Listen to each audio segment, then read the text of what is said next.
Healthcare is too expensive. Employers are offsetting costs onto their employees. Who will make health benefits affordable for hard-working Americans and their families? You will! This is the Empowering Plans Podcast, a show dedicated to helping you once again emphasize the benefits in your benefit plan. Now prepare to learn, Plan, save, and protect with the FIA Group. Greetings, everybody, and welcome to the latest installment in the FIA Group's podcast, Empowering Plans. I am attorney John Jablon, and with me today is attorney Kendall Jackson. I know you're thinking, she is not actually a human bottle of wine. She is a real girl. Hi, Kendall. Welcome. Thanks for joining. Happy to be here. Cool. So today, Kendall and I want to talk about a topic that is very near and dear to so many of our clients and still carries with it a great deal of confusion, even years after the No Surprises Act has come into play. And that is reference-based pricing and how it interacts with the NSA. So, quick primer on RBP if you have been living under a rock or if you are new to the industry or whatever it may be. Reference-based pricing is a health plan model where essentially the plan doesn't use a network. There are different ways to do RBP. Some plans use reference-based pricing for facility only. Some plans use reference-based pricing for only out-of-network claims. Some plans use sort of full or pure reference-based pricing where they just don't have any contracts, no networks, no wraps, no nothing. There's nothing inherently different between reference-based pricing plans and PPO plans except for the level of out-of-network claims that the plan is going to incur, right? If you're doing pure RBP, you have no contracted facilities or providers, well, then every claim is just going to be out-of-network. And then let's move on to talking about the No Surprises Act. And again, you must have been living under a rock or brand new to the industry to not be at least a little bit familiar with this. But, and I apologize to anybody who doesn't fit either of those criteria, but still isn't familiar. Anyway, the No Surprises Act is some federal legislation that protects consumers in a big way. And when I say consumers, I mean you and me, people getting medical care, right? It's not designed to protect the plan. It's not designed to protect the providers, even though it often does. Doesn't matter. It's designed on paper to protect us as patients. And for what it's worth, it actually does a very good job of protecting patients, which is, you know, it's great for consumers. But then when it comes to health plans and providers, it's not always so great. But that's, I think, another topic that we probably have talked about many times, and I'm sure we'll continue to. But today, we want to talk about the intersection of the NSA and RBP specifically. So a lot of reference-based pricing plans are of the opinion that, well, nothing is out of network, and therefore any provision of the NSA that applies to out of network, it doesn't apply to us. Because if we have no network, nothing can be out of network. It's just benefits. That is not what the NSA entails. Just simply put, no, that is not what the federal government intended. What the regulations can be read as is encompassing non-contracted claims. It's not about out of network specifically. It's about any claim that isn't contracted could potentially fall under the NSA depending on the types. And the types, of course, are emergency services, the theory being that if I am being rushed to a hospital, I don't have control over whether that hospital is in network or out of network. I am just going to the closest hospital, whether my friend is bringing me in his front seat or whether an ambulance is coming, right? And when it's an ambulance, you especially don't have a choice because that ambulance just has to go wherever it has to go. Another category is air ambulance. And for what it's worth, Congress has specifically chosen not to protect ground ambulance. They have said, we'll look into it. Great. But I think partially because of the far lower relative cost of ground ambulance, Congress had said basically like, we'll save that for another day. Right now, we're going to concentrate on air ambulance. And the theory there is similar, or really maybe even the same as emergency services, where, you know, if an air ambulance is called, you generally don't have control over which air ambulance it's going to be, whether it's in network, out of network, etc. And then the third major type of protected claim under the NSA is a non-contracted ancillary provider providing services at a contracted facility. Note that I did not say in network, I said contracted. The way that this potentially applies to reference-based pricing, a lot of people find it very much unintuitive. But when you think about contracts versus networks, it becomes much easier to conceptualize. The idea is that if you're an RBP plan and you have signed some direct contracts with facilities, as many do, right? I would say even most RBP plans have some contracts, right? I mean, when you can secure a favorable rate without worrying about balance billing, you do it, right?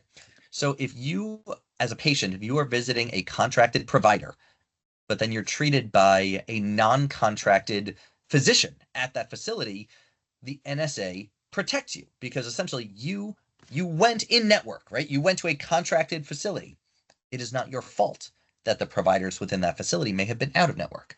And so the legislature calls that a surprise bill because, hey, surprise, you went in network, but the providers were out of network.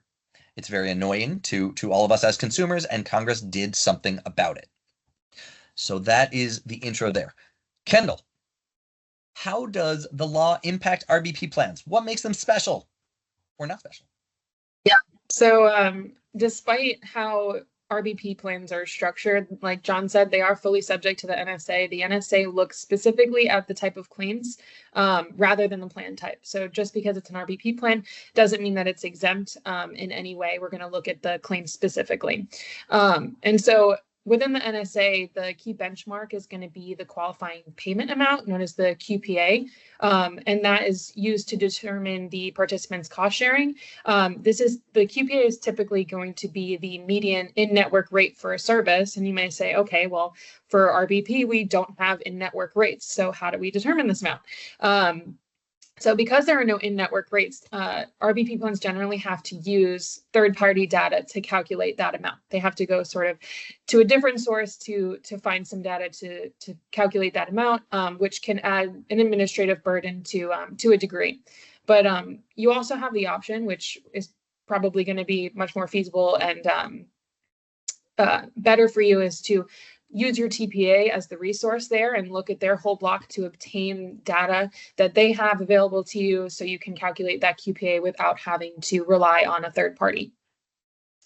So many plan sponsors who use RBP sort of assume that the NSA doesn't apply to them since they essentially sort of have this idea, well, we don't have any out-of-network claims. Because we don't have a network, so the NSA doesn't apply to us, but it does. And so you need to consider other things like when claims are potentially subject to the NSA, you need to make sure those are properly documented on EOBs. You can't just sort of live in this bubble where you think that the NSA doesn't apply to you, because it definitely does. Yeah, thanks, Kendall. I want to circle back on like the first thing you said, I think, which was that the NSA's protections are triggered by claim type, not plan type. I think that might be like the crucial thing for RBP plans and those who administer or advise on them to understand. And it's such a good point, because I think it just, that one sentence clears up any misconception, right? So if you're thinking, like, if you ever want to ask, are RBP plans exempt from the NSA? Just remember, well, no, the NSA applies to claims, not to plans. And therefore you can just conclude, oh, it's not exempt. Now, it is accurate to say, or let me rephrase, Kendall, is it accurate to say that an RBP plan will probably find itself subject to the NSA for fewer claims, or a smaller percentage of its total claims? Yes, definitely. It's definitely going to be applied less frequently, but it isn't necessarily exempt. It may not come up very often, but it's still something that needs to be considered. That's absolutely fantastic insight. Thank you. So for balance billing, right, the way that it used to be before the NSA is that plans paid their, whatever their maximum allowable, or UNC, or whatever you call it, they paid their payment, and then they waited for providers to either appeal or simply balance bill the patient. Providers had unfettered rights to balance bill patients, right? They could basically say, plan didn't pay us our full bill charges, therefore we are billing the patients. There were options like lawsuits, collections. I mean, what usually happened, though, is that the provider would try to squeeze more money out of the plan by effectively doing what a lot of people consider holding the patient hostage. And that might be a crude way to explain it, especially given that the law literally does allow providers to do this, right? So we can't exactly call it holding hostage when it's perfectly legal. But the No Surprises Act is a way to make it not allowed in certain cases, because I think, as much as health plans might groan about the No Surprises Act, and we're right there with you, a lot of providers groan about it too, because one of their fundamental methods of recourse and of squeezing a plan for more money is now out the window for affected claims, right? For NSA protected claims, a provider is not even allowed to balance bill. They literally can't. Their only recourse instead is to go to the plan. And the first step, right, is open negotiations. And you have to say, I disagree with the amount you have paid me. Let's negotiate. And then, in theory, at least, the parties try to negotiate for 30 days, right? I mean, whether or not that actually occurs in good faith is anybody's guess, and it varies on a case-by-case basis. We've seen it all, right? We've seen plans that outright refuse to negotiate. They go into it. We've actually seen responses to providers that say, sure, we'll entertain this open negotiation idea, but we have no intent of paying another cent. And we see that and we're like, oh, that's not really what Congress wanted, So if you go into open negotiations other than in good faith, right? If you have no intention to negotiate, I mean, you don't actually have to negotiate, but you should at least do it in good faith. You should at least sort of hear the provider out and, give counteroffers, right? I mean, you don't have to offer more money, but don't just say, no, I won't even listen to what you say, because that is not good faith. And that's going to look really bad for you when you get to IDR, which, by the way, is the next step. If the parties are unable to negotiate via open negotiation, you go to independent dispute resolution. And there are some strict timeframes on that. And, for what it's worth, we have seen the IDR entities, creative name, right? The IDR entity. We have seen them misconstruing or misinterpreting or just ignoring the eligibility rules in so many cases. And I cannot tell you how often I talk to our provider relations team and they say, they're just accepting claims left and right, even that aren't eligible, right? Like Kendall, they've been accepting claims that have been completely denied by the health plan. They're not supposed to do that. The IDR entity's only function is to mediate between the amount the plan paid and the amount the provider demands. If the plan excluded a claim entirely and said, this is not covered, the statute says it's not subject to the NSA, and yet the IDR entities are still saying like, yep, we'll hear it, and we're siding for the provider. And the plans are like, but this doesn't make sense. You weren't even supposed to look at this claim to begin with. Sorry, I get real frustrated when it comes to this, and we'll do another podcast on this eventually, but man, is it annoying. But anyway, remember, providers can't balance bill for NSA covered services. The plan has to pay sort of its initial payment offer, which has to be based on the plan document. You can't just pay literally whatever you want. You still have to follow the terms of the plan document, but then the provider can challenge it. When it comes to an RBP plan, we have heard a lot of opinions that say, well, an RBP plan caps its payment. So whatever happens in IDR, it doesn't matter because we've capped our payment. I've got news for you. Every plan caps its payment, whether it's based on an RBP amount, so maybe Medicare, maybe something like Fair Health, or if it's based on sort of more traditional UNC, right? What other area providers are charging. That's a cap. Every plan caps its payment. There is not a plan in the world that says we will pay whatever you ask us to pay. Have a great day. I mean, that would be really something. But no, every plan caps its payment, and a reference-based pricing plan just caps its payment based on a specific reference, instead of looking at something like bill charges, right? So whatever the IDR entity says, so if the IDRE sides with the provider and says, hey, plan, you owe an additional whatever, you cannot defend yourself by saying, oh, no, but we're an RBP plan. We only pay based on Medicare. What you're asking us to pay is more than 150% of Medicare, so we're not going to pay it. Congress has specifically said that is not how it works. When you cap your payments, that's for your initial payment. When the IDR entity comes back and says you have to pay more, it doesn't matter what your structure is. It doesn't matter what your plan language says. And that's why this is so hard for people to understand or conceptualize, because historically, what your plan document says, that is the limit to your liability. But the NSA comes along and says what your plan document says might be the limit to your liability, unless the IDR entity says that limit is actually more than what your plan document says. And a lot of people have a hard time wrapping their head around that, right? Because historically, plan document is the be all end all. That is what we have to pay, not a dollar more. ERISA says so. Awesome. But the NSA doesn't really allow that. The NSA says you may have to pay more. Your plan document may be irrelevant as far as payment goes. And for a lot of people, they're like, it's like when you hear news and it's so wild that your brain just like can't comprehend it, and you're like, I'll come back to that or whatever. That is how it works with some people. So Kendall, can you talk a little bit about dispute resolution in general, like how the process is structured to provide incentives to the parties, and like what's Congress really looking for, or do they actually want everybody to duke it out in IDR? What do they want? So the IDR process, there's no sort of meeting in the middle. So there's really only one clear winner and loser in terms of which amount is going to be chosen and which offer, whether that's from the plan or the provider. And like you've sort of alluded to earlier, we've seen sort of a disproportionate favor to providers throughout the IDR process, which can sort of incentivize the plan to want to avoid this process altogether, in fear that they will have to pay a higher amount as a result of the IDR process. And so that may sort of incentivize them to pay more upfront, so that the provider doesn't feel the need to go through the IDR process because the plan's already paying a larger amount. And while this may sort of seem unfair, there were some incentives that already existed prior to the NSA coming about, particularly because plan participants were able to be balance billed by providers for NSA eligible claims prior to the NSA coming about. Plans were incentivized to pay more so that plan participants would be balance billed less. And so now that's not as relevant for NSA eligible claims, obviously, because participants can't be balance billed, but there was already an incentive to sort of pay more. And now we just see that in a different way, to try to sort of avoid the IDR process and what has been sort of a disproportionate favoring of providers.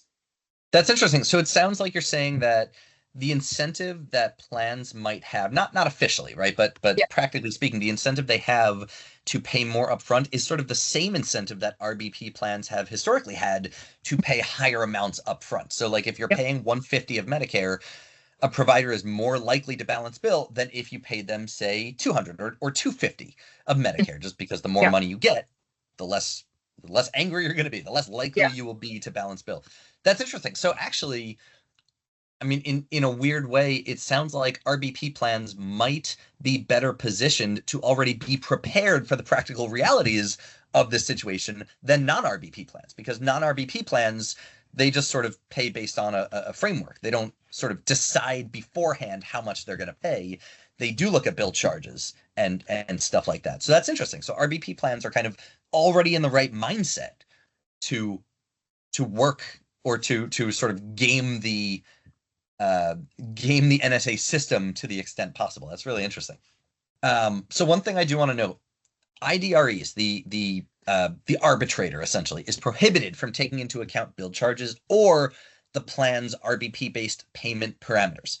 Now, we have seen some cases where that has not actually stopped the IDRE from doing exactly that, but they are not supposed to. They are supposed to look at the claim sort of in a vacuum and then look at the plan's offer and the provider's offer and decide which one is better, closer. There was at one point some guidance that said whichever one is closer to the QPA, that's the right one. But then that guidance was rolled back, and I think the regulators decided, like, well, that's not really what Congress said. Congress said you pick the one that is the better offer, and whether it's closer to the QPA, I guess, is not super relevant.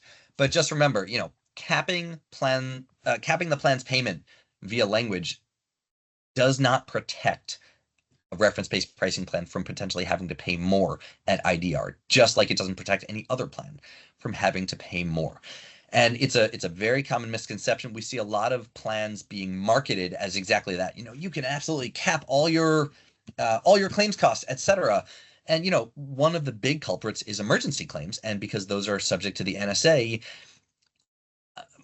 much more often than not, you will not be protected in those cases, right? Except for contracted emergency claims. But of course, RBP plans, by their nature, typically have fewer contracts. So just beware, as an RBP plan, as Kendall explained, you may be better positioned to sort of already know the game and the incentives in play, but you might also be worse positioned because you might end up incurring way more NSA protected claims that will eventually have to go through, open negotiations and the IDR process, which historically has proven to be more favorable for providers in general than for health plan. So, Kendall, to close us out here, talk to us about stop loss. I mean, what is stop loss looking for? I mean, how does this affect it? Because stop loss is obviously huge for catastrophic claims. Absolutely. Well, it's pretty clear actually that there's really no difference between how stop loss will be treated for an RBP plan and a non-RBP plan. It's pretty much the same. Many stop loss policies will sort of cap their payments based on Medicare, just like the plan will. But importantly, the carrier isn't subject to the NSA like the plan is. So even where the plan must pay a certain amount because of what the IDR entity determined, the carrier is not required to reimburse that same amount. They are in no way affected by the rules of the NSA the way that the plan is. And so that's obviously not a great thing for the plan. If they have to pay a lot more, reimbursement may not necessarily be available from the carrier. And I guess in theory, it would be great if policies had language within their policies that outlined how NSA claims will be eligible for reimbursement after the IDR process is ended. But that's just something we don't see. And it would probably be difficult for stop loss to underwrite too. So I was just gonna say the logistics would be tough because like what language do you put in? Literally anything an IDR entity says is payable is payable. I mean, good luck running that by your stop loss carrier, right?